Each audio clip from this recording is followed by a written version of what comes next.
নমস্কার, আমি তপন কুমার। সমাজ নষ্ট করছে কতিপয় মানুষ। একটু ভালো করে কথাগুলো শুনুন, এটা আমাদের জীবনে ভীষণ প্রয়োজন রয়েছে। আমরা ভোটাধিকার যখন প্রয়োগ করতে যাচ্ছি, তখন কিন্তু আমরা 5 বছরে একটি সরকার কী কাজ করছে তার কোনো হিসেব নিকেশ না করেই 80% মানুষ কিন্তু ভোট প্রক্রিয়ায় অংশগ্রহণ করে।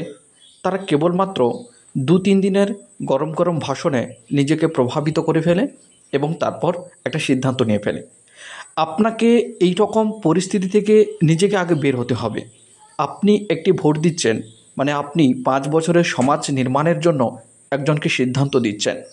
আপনি কখনো বিচার করে দেখেছেন আপনার সামনে যে ব্যক্তিটি দাঁড়িয়ে আছে কিংবা যে নেতৃত্ব দিচ্ছে, যে কোনো রাজনৈতিক দলের হতে পারে, সে আপনার পঞ্চায়েত মেম্বার হতে পারে কিংবা পঞ্চায়েত প্রধান হতে পারে, পঞ্চায়েত সমিতির কেউ হতে পারে, জেলা পরিষদের কেউ হতে পারে, বিধানসভার হতে পারে কিংবা লোকসভার হতে পারে। আপনার পাশে থাকা যে মানুষটি যে রাজনৈতিক দলের নেতৃত্ব দিক না কেন, সেই মানুষটির চরিত্র কখনো বিশ্লেষণ করেছেন? সেই মানুষটির অতীত কখনো বিশ্লেষণ করে দেখেছেন? সেই মানুষটির মানসিকতা কখনো আপনারা বিশ্লেষণ করে দেখেছেন? আপনাদের দেখা জরুরি রয়েছে। আপনাদের প্রশ্ন করার কখনো ক্ষমতা হয়নি, কিন্তু আজ থেকে আপনারা প্রশ্ন করবেন গলা উঁচিয়ে। আপনারা প্রশ্ন না করলে ওরা দুর্নীতিগ্রস্ত হবে।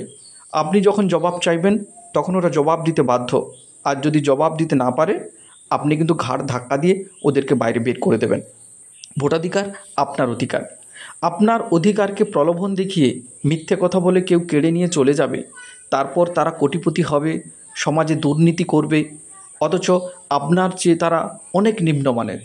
আপনি কিন্তু তখন অসহায়ের মতন বসে কাঁদবেন, কিচ্ছু করার থাকবে না, কারণ এই কর্মযজ্ঞে আপনিও সামিল ছিলেন। তাই আজ থেকে চিন্তাভাবনাগুলো পরিবর্তন করুন। আপনাদের সমাজ সম্বন্ধে একটু সচেতনতা বাড়ান। আপনাদের সন্তানদের ভবিষ্যৎ সম্বন্ধে একটু সচেতনতা বাড়ান। আপনার যে চিন্তাভাবনাটা সেটা 10 জন মানুষের কাছে শেয়ার করুন।